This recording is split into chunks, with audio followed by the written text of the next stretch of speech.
You're listening to the Bloodshed Baddies.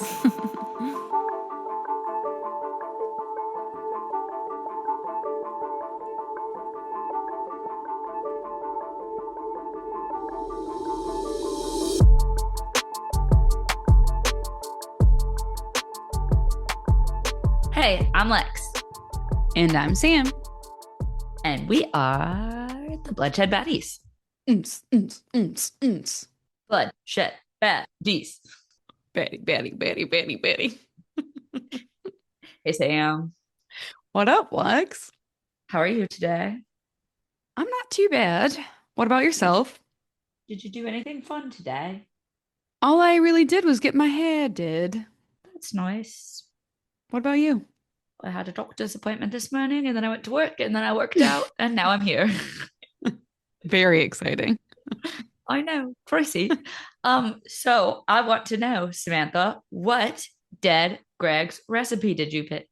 I, with a surprising change of events, decided, because I was very much craving it, to make Dead Greg's mac and cheese. So you have made it. I have made it yesterday. Tell me about it. Tell me about the process. Was it easy? Was it hard? What went in it? How did it taste? Tell me everything.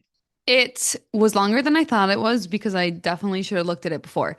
But it was an easy recipe. I did substitute two things. I substituted Greek yogurt for sour cream, which I always do just because you can do it and it's good and healthy. And then I substituted half and half for the whipping cream. So those were the two things I substituted. And then optional, you could add ham and pineapple to mac and cheese. And I was like, I love ham and pineapple on pizza. I'm just gonna try it. I've never heard of that mac and cheese before in my life, but TBH sounds like it slaps. It was incredible. It made so much. I have the recipe. It still made so much. However, it was really easy. Like you just cook the noodles and then you put everything together and then you put it in a pan and you 45 minutes covered and then uncovered 15 minutes and it's chef's kiss. I love it. Everyone go make it. Oh, amazing. I have picked out my recipe and bought the ingredients, and I am going to make it after we get off today. I have chosen the chicken primavera. Also sounds amazing. Have you like looked at the recipe? What's the process? Yeah, it looks super easy. It's like four ingredients, I think. It's like fettuccine noodles, Oh, chicken, stir fry vegetables, and cream cheese. you're making me hungry. Yeah, and it looked the same. Like you basically like bake the chicken, cook the noodles, put it all together. So I will let you guys know on the next one how the chicken primavera was. I had a hard time choosing. I went through all the videos and I was like, I which did one am I gonna too. make? There's some good looking desserts on there too. But I wanted to make a meal, not a dessert. That's kind of where my headspace was. But maybe we can post pics when we're done making our Dead Yes. Greg's recipe for the Shout baddies. out Dead Greg. We love ya so much. And now I'm hungry. So let's get through this so we can eat. Okay, What? okay. You ready, Lex? Yeah, I have no idea what you're doing today. I didn't even look at a spreadsheet. I am coming in completely blind. Good. So today is a case that Mom and I were actually talking about a little bit ago. Now I know. Yes. And I decided to start researching it and taking notes for the pod. And during this, like during my research, taking notes, Netflix actually came out with a documentary on it, which was very helpful, called Vanished at Sea. So everyone should go and watch it. I got more information on it, which was really great for you guys. This is such an insane story and is actually unsolved, which, I hate. Oh my gosh, Sam's doing an unsolved one. I know. Who would have thought it? But today we will talk about the disappearance of Amy Lynn Bradley. Amy Lynn Bradley was born May 12th, 1974 in Petersburg, Virginia to her parents Ron and Iva Bradley. She grew up in Chesterfield, Virginia, and Amy had a younger brother named Brad who was born 2 years after her. Amy and Brad had like a big group of childhood friends in their neighborhood, and growing up, they were always outside playing. One of their childhood friends said that the Bradley home was filled with love and laughter. It was a tight-knit family. That reminds me of our Ashley Lauren crew. Yes! We Shout out were Ashley just Lauren. always outside playing, hanging out. What up, Jamie? What up, Sabrina? I know you both listen. We love you guys. Amy and Brad also love to swim, and both were on the swim team for a long time. Amy actually previously worked as a lifeguard. Amy always had this drive to succeed. Her parents instilled a positive level of confidence in her, and she was very athletic. Amy was also very competitive, but like in a good way. She was actually the only girl on the boys' basketball team. Oh, wow. She was so good at basketball that she ended up being the first female to get a full basketball scholarship to play at Longwood University. What up, baddie? She is a baddie all around. While in college, Amy actually comes out to her friends and her parents. And in all honesty, her parents took some time to process this. It was 1995, so different times, but they were also just worried that it wouldn't be welcomed by the general population. Yeah, I mean, you'd have to worry about your kid a little bit, especially back then with how people treated other people. 1,000%. Regardless, though, they loved Amy and they were there for her no matter what. But Amy really finds herself in college, and in 1996, Amy graduated with a degree in physical education, I believe with a goal to be a teacher. She was super friendly, fun, and just could talk to anyone. Honestly, she's just a great girl. She's like, I want to be a teacher and a basketball coach. Yeah, Batty. I could feel it. Yeah. In 1998, Amy was 23 years old and about to start a new role at a computer consulting firm that I believe her uncle worked at. She also just got a new apartment and a new dog, a female bulldog named Daisy. So cute. Also, let's go, girl. We moving on up. We're getting a job. We getting a place. We getting a puppy. We are living our best life out of college. Yes, her brother was 21 and also doing well in college. Both Iva and Ron worked at Illinois Mutual Insurance Company and they won a 7-day cruise through work. Ooh. Iva and Ron are killing it too. Would you ever go on a cruise, Sam? Yes and no. I've always wanted to. One, I'm afraid I get seasick because I do get bad motion sickness. I'm terrified I'd be seasick the whole time. Yes. But two, after like doing research on this case, honestly, I'm a little bit like apprehensive now. Got it. Got it. Got it. Okay. So my decision to not go on a cruise is going to be held up after this one. Got it. I would say so.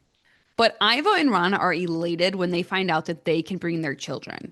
And they decided this could be like a celebration of their family's academic and career accomplishments. And this could be like a once in a lifetime opportunity to enjoy each other's company and make all of these memories during this time.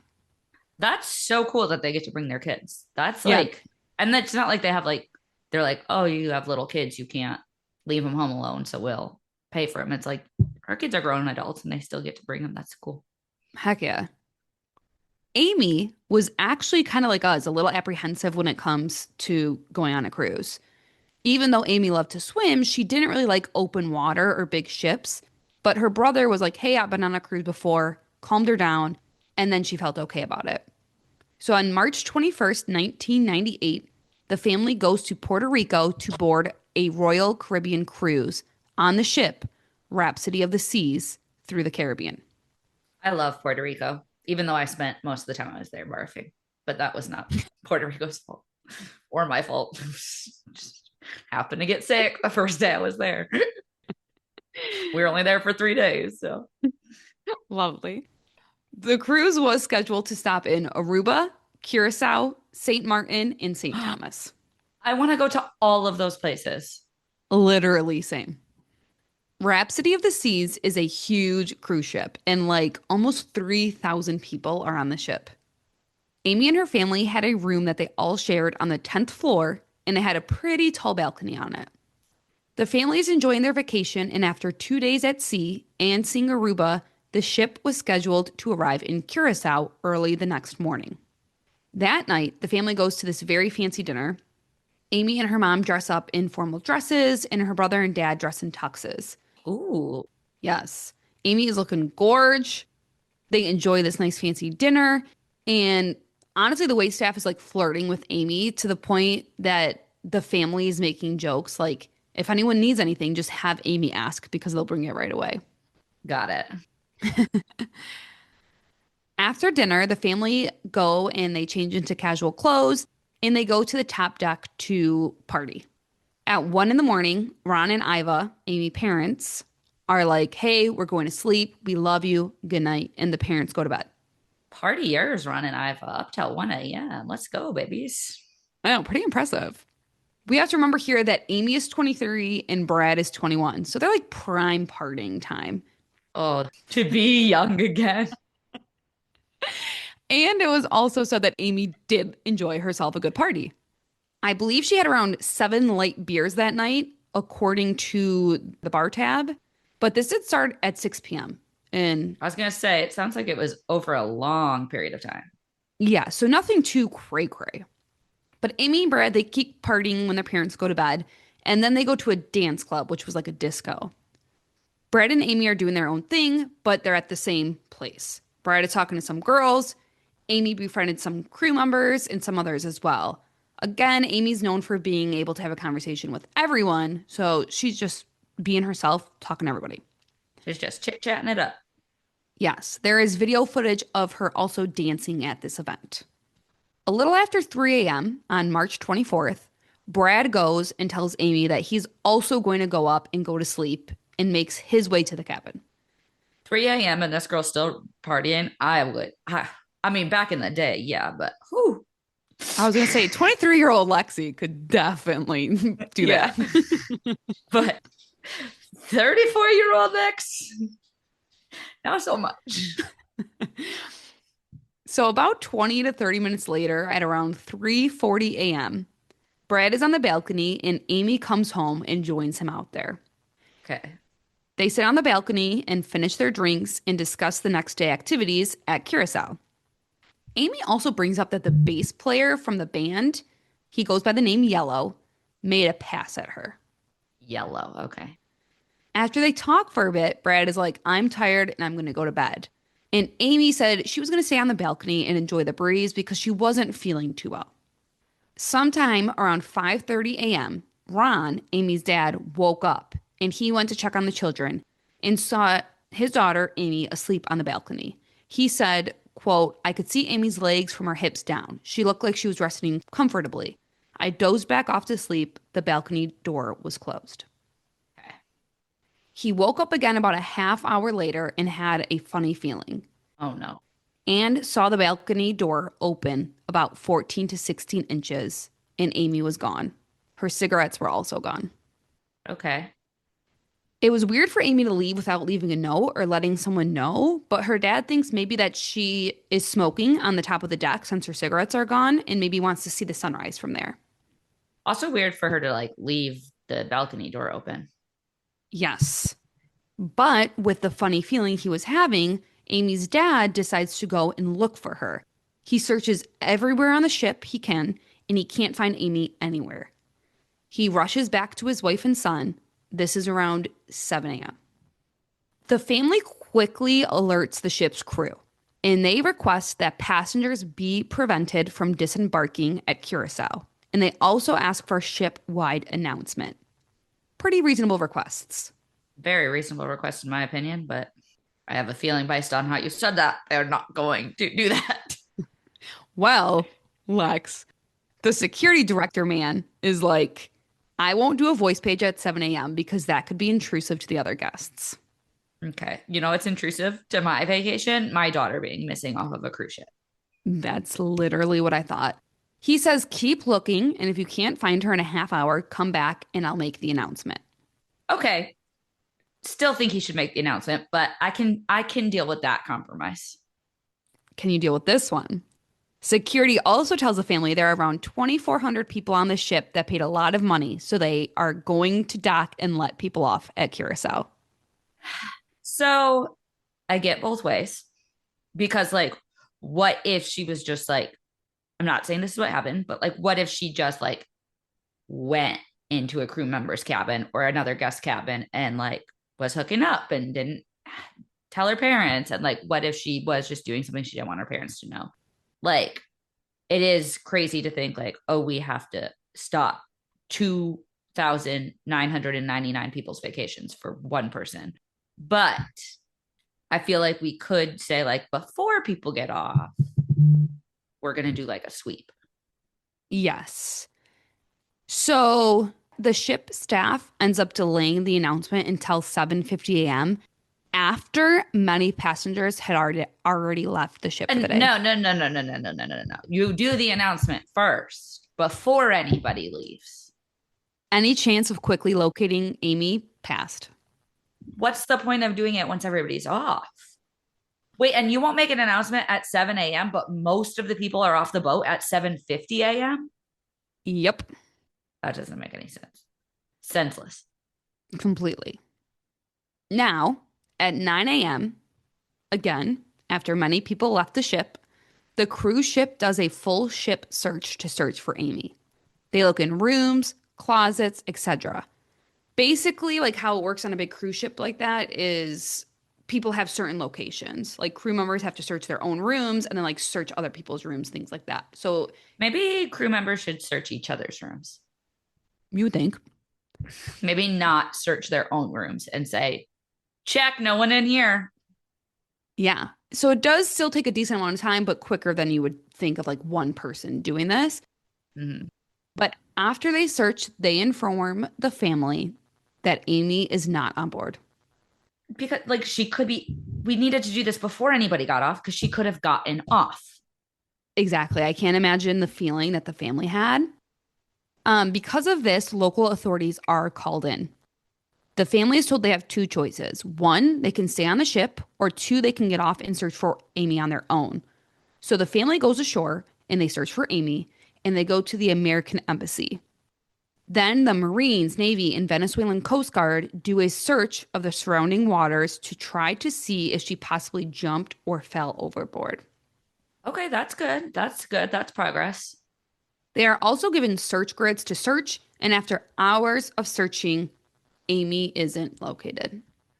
They were very close to docking when she went missing. So if she were to be fallen off overboard, they most likely would have found her in this case. So there's that. The FBI is then notified and they fly in from their St. Thomas office to meet the ship that is now in St. Martin. And the family flies to meet the FBI at the ship as well. And when they get there, the family room was cleaned, so there isn't much evidence there. It's not that lady's fault, that cleaning lady or man, but someone should have been like, don't touch the fucking room. They also interview the family together and separately since they were the last people to see Amy. Also, remember how I said there was video footage of Amy dancing? Mm-hmm. Well, the head of security on the ship calls and asks the videographer for the master tapes of that night. But the videographer thought that was weird because he's like, I'm not going to give you guys my master tapes. Yeah. And also, like, why aren't the police calling me? So he gives them directly to the FBI. Good for the videographer for like catching that red flag right away. Agreed. On this video, Amy is shown dancing with the bass player who worked on the pool deck, Alistair Douglas, who again went by that name Yellow. Why yellow? I need to know, but it's fine. It's fine.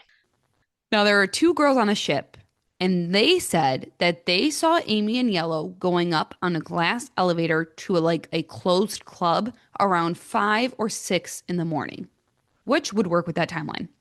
They said that 10 to 15 minutes later, they saw Yellow by himself and he walks right past them, which they thought was weird because he was trying to be all chummy with them earlier. Unfortunately, this story can't be corroborated because on the ship, it clocks in when your key card is used to enter your room, not to leave it.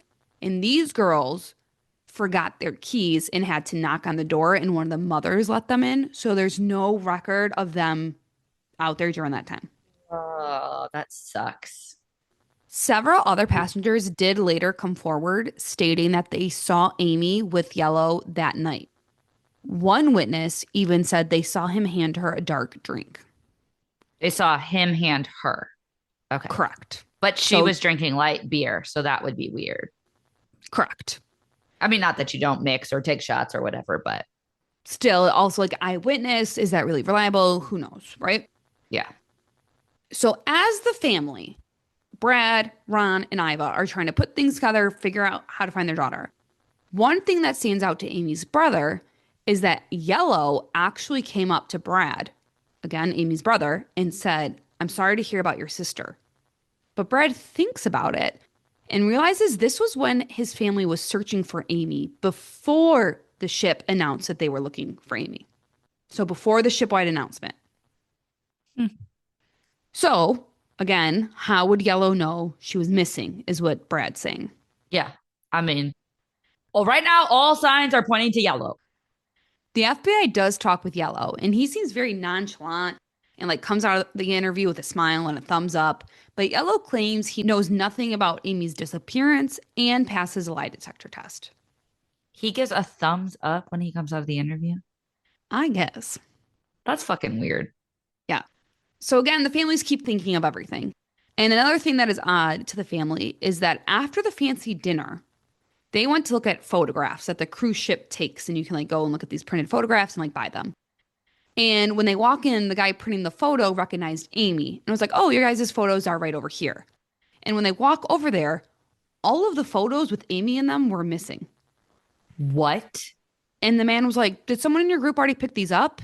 And they were like, "No." So I would just ask them to print more, and they printed more. That's creepy as fuck. Also, it's very strange that all of this crew knows who she is. There's 3,000 people on this ship. It's, yeah, Like, she's obviously pretty, but I don't know. It seems very strange to me. agreed. Because another thing that they remembered was that the wait staff was being very flirty with Amy, and allegedly they mentioned wanting to go somewhere on land with Amy as well. The Bradleys also had a different neighbor, or a quote unquote weird neighbor, that liked to talk to Amy through the balcony. He was an older gentleman on the cruise alone, and her mom just got weird vibes from him and his intentions. He is actually on the documentary and was like, "I was just being friendly." But there's a lot of weird interactions on the ship that's interesting to note, just like you said. Yeah, I'm just confused, I think. I feel like they're all talking about her, and that's why. Mm. But anyway, the Bradley family isn't resting and they're doing everything they possibly can to locate Amy.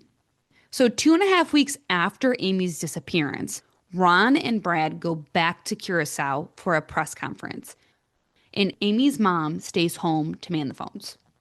In the press conference, they raise the reward to $260,000, and they just basically ask for help. Now, after the press conference, a taxi driver named Deshi approaches Amy's father and says, "Your daughter didn't fall from the ship. She's on the island, and I hope you can find her." What? He tells Amy's father that she approached his taxi and seemed frantic. He said Amy was wearing jeans and a white top, which is what she was last seen in. She said she needed a phone. Dashi pointed to the payphones and Amy went the other way. Dashi tells the family they need to check out Coral Reefs Resort and Kadushi Cliffs. They need to just look around and not talk to anyone.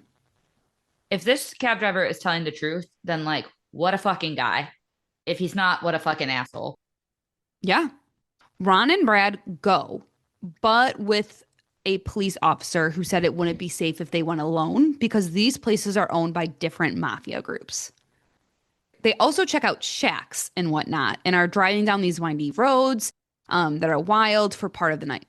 A vehicle passes them, and Brad says that clear as day, he heard his name and he believed it to be Amy's voice.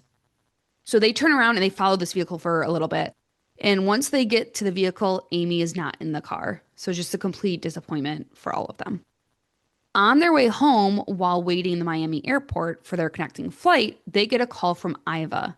She got a phone call that they found a body with brown hair around Amy's size and believed it could be her. Oh no.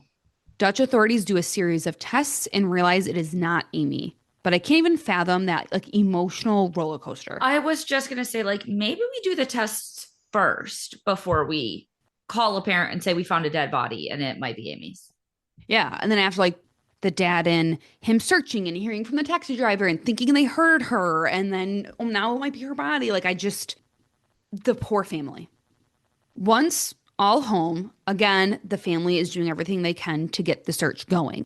They're combing through tips that they're getting emailed and they're getting Amy's story out there. In May of 1999, they get Amy's case featured on an episode of America's Most Wanted. A scuba diver named David is watching and is like, oh my God, and calls in. David said in August of 1998, this would be 5 months after Amy went missing, he was scuba diving on the beach and he saw a woman that looked just like Amy On a beach where? on the beach in Curacao. Oh my God. So he said he noticed her distinct tattoos that she had. One that she actually designed herself, which was the Tasmanian devil spinning a basketball. That's like, that's not just being like, oh, I saw someone with dark hair. That could be her. Like, that's a distinctive tattoo.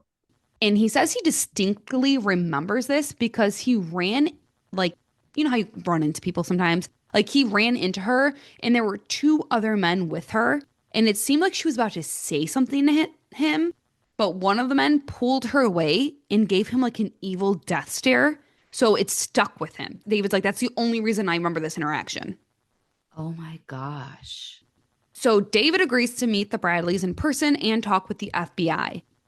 And they are like, what did the other men look like? And he was like, oh, for sure. One of the other men was Alistair Douglas, the man who went by Yellow, because Alistair Douglas was also shown on This American's Most Wanted episode.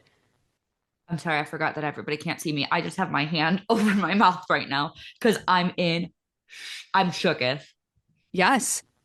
Now, while the FBI says this is the most credible tip they received, they aren't able to corroborate much because it is a Dutch island. Mm. Now, in January of 1999, the USS Chandler, a Navy ship, pulled into Curacao.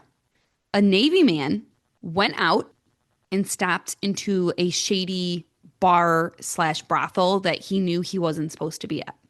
Mm. The Navy does have very strict rules about certain things, and you can like go down in rank, get in trouble, get your pay taken away, whatever. But this man's goes to this shady bar and walks in, and two working women come up to him and start chatting him up. One of the girls gets up, and as soon as this other girl gets up, the other girl sitting there says to him, they are holding me against my will.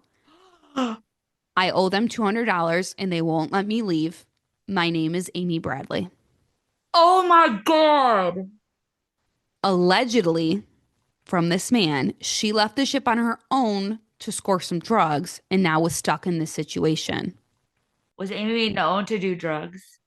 Well, her family does, which I have this coming up, but her family does think that that's like, does not sound like Amy at all to do this, and especially like to leave without even just telling like her brother at least.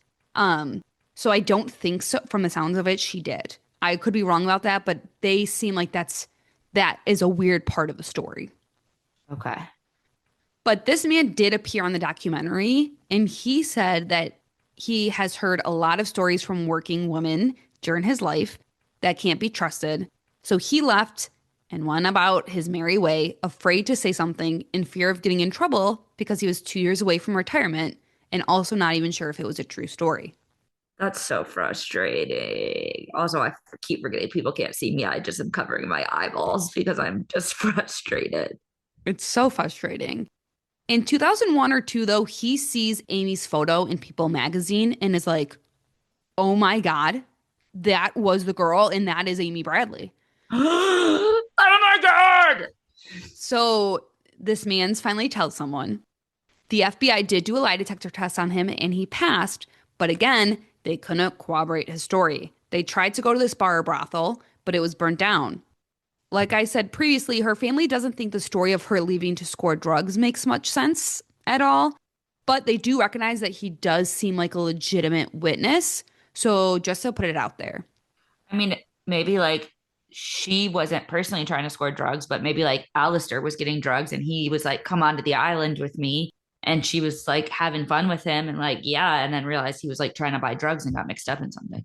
Yeah, or even if like, you don't have much time. So maybe she said like we got off the ship to score drugs, like maybe Alistair forced her off the ship to not necessarily Alistair, somebody Hmm. else forced her off the ship to do drugs and things like that. So like maybe it's just part of like this story that she was quickly trying to tell that was perceived Yeah. different is what I think personally. Because like Amy's dad thought it was weird she didn't leave a note to go smoke on their like roof. Like I feel like Hmm. Amy would have at least told somebody something. Yeah. I don't think she left 100% willingly. I 100% agree. Now I'm going to start this part off with saying that this is just absolutely awful. But in August of 1999, the family gets a call from an acquaintance and they give the family a contact of a person who specializes in finding missing people, and his name is Frank Jones. He claims to be a retired Navy SEAL. He says he has a team and contacts in Curacao. Within days of contact, he tells the Bradleys that Amy is on the island and had been spotted several times on the beach. He asks the family for like $24,000 for travel and other expenses. Jones goes down there and tells the family she is with local drug runners demanding money, but he will need more money to go in and rescue her himself. And the family was like, we need proof. Yeah. Jones provides a picture of a blonde guy and a picture of a girl with a hat and Amy's tattoos. And they wire him $100,000. Over months, they paid him a total of $210,000. Whoa. And this is back in the early 2000s. So that's even more now. In October of 2000, Frank Jones says he is ready to go in and do this mission. He tells the Bradleys to fly to Miami and have a jet on standby until he gives them the all clear. The Bradleys pack their bags and go to Miami, and Iva calls doctors and like psychiatrists and things like that to have all of these people on standby to set these appointments up for Amy when she returns. The Bradleys stand by the phone for 1 week, and Jones says he has to abort this mission because they got into a gunfight. One of the people on his team, Tim Buckholtz, hears him telling the family this and is like, are you flipping kidding me? And calls the family himself and says that unfortunately Frank Jones has been lying to them and he's a fraud. Oh my fucking God. Terrible people in this world. Terrible. The Bradleys alert the FBI and Frank Jones is arrested the moment he hits the ground in Virginia in 2002 and indicted for wire fraud. Yay. He was sentenced to 5 years in order to pay back the family in full. Amy's family is like, we don't even care about the money, but we care about all the wasted time we could have been putting our energy into finding our daughter elsewhere that wasn't this stupid lead. Yeah. And the freaking emotional damage. Yes. In 2005, while the family is still combing through tips and doing everything they possibly can, the family gets an email of a website where people would go to get prostitutes while on vacation. And the pictures, although different, look eerily like Amy. I'm going to send you a side by side, Lex, and I want you to tell me your thoughts. Oh, this is so exciting. I love when you send me pictures. All right, hold on. Copying and pasting. Okay. Yeah, for sure. Why do you think they look similar? Um, the way her teeth and her lips Hmm. are very similar. I mean, they both obviously have dark hair and dark eyes. They both have good cheekbones. I don't know enough to know if they're the same cheekbones, but I think her mouth looks a lot the same. Yeah. And one thing I noticed were the cheekbones. But obviously, at this point, time had passed. So she's aged. Like Lex said, her hair is longer. The FBI does a forensic analysis of this photo, and they believe it to be Amy Bradley. So this is on a prostitute website. Yes. And her parents found this? I'm sorry.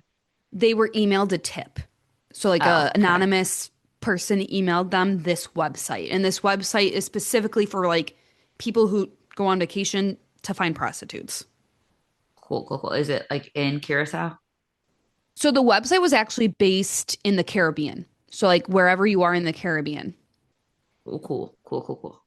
which is interesting because this is in 2005 and also in 2005, a woman is traveling on a cruise with her husband and they are in Barbados. She's on land looking for souvenirs. She uses the restroom at one of the places on land, and while in the restroom, she hears people walk in and men's voices start talking. I would freak out if I was sitting there going to the bathroom and heard men I talking. literally would like pull my feet up, squat on the thing so they didn't know I was in there. Yeah. She hears something along the lines of, the deal's at 11 o'clock, and I'm warning you, you better be ready to go. The woman waits until she hears the door open back up and the people leave. So she's like, okay, the men are gone. So she comes out of the bathroom and a woman is crying near the sink. So she tries talking to the crying woman, but it's a very strange interaction. The crying woman does say her name is Amy. Oh my God. And then she like walks up to the woman. So like the girl who said his name was Amy walks up to the other woman. And the woman feels like very uncomfortable. Like she just heard men come into the bathroom. Like there's this girl crying and she's walking up to her. So she opens the bathroom door and the two men were waiting outside for the woman that said her name was Amy, like so close that the other woman had to like snake around them to leave. If all of these stories are true, Amy, and these are all Amy, she is begging for help from people every opportunity she can. It's so sad. This woman that went to Barbados was watching Dr. Phil and she saw the picture of Amy come up and was like, oh my God, that's the girl I saw in Barbados. So she calls the FBI, and again, they can't corroborate the lead. In 2010, a human jawbone washed ashore Aruba. It was actually initially suspected to be linked to Natalie Holloway, Oh, wow. which we did do an episode of if you haven't heard that one yet. But it was determined to not be Natalie, and no other testing was done to see if it matched other individuals, including Amy. Some believe that maybe it could be. Some people believe. Sadly, March 24th, 2010, 12 years to the day of her disappearance, Amy was declared legally dead. No body had ever been found, though the FBI continues to offer a reward on any information or a lead to her recovery or an arrest, and the Bradley family is still offering a reward for her safe return and confirmed location. So I think it was just like legal reasons they had to do that. I think that the Yeah. FBI and the Bradleys believe that she could still be out there. Well, the Bradleys for sure do. This is interesting. In 2014 now, I believe, an online investigator was interested in the Amy Bradley case. So he created this website that will be linked called amybradleyismissing.com. He thought it would be good to have all of the information in one spot and has like the tips on there, news articles, things of that nature. He also posts updates on the family and pictures of them as well. And the family's aware of this and they're okay with that. Somehow, I don't really know how, but investigator and scuba diver David link up. And David is like, hey, send me the IP addresses that look at the website, and I can see if I can find anything out by checking them out. I'm not a huge computer person, but I guess you can like look at the IP addresses to who look at your website.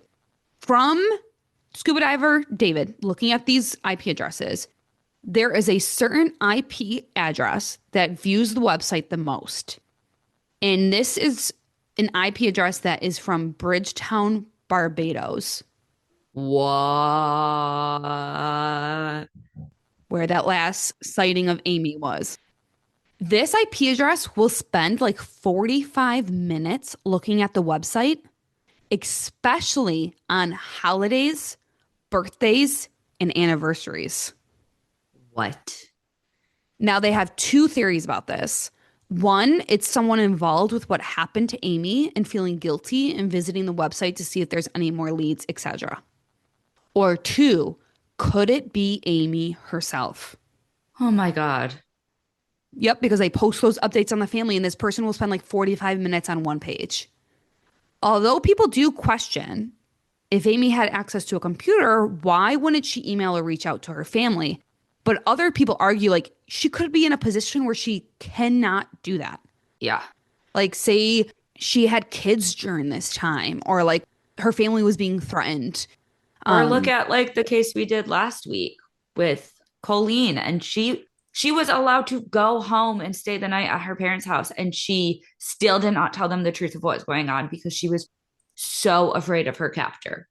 yes, And like this is so many years later, like there could definitely be some Stockholm syndrome stuff happening.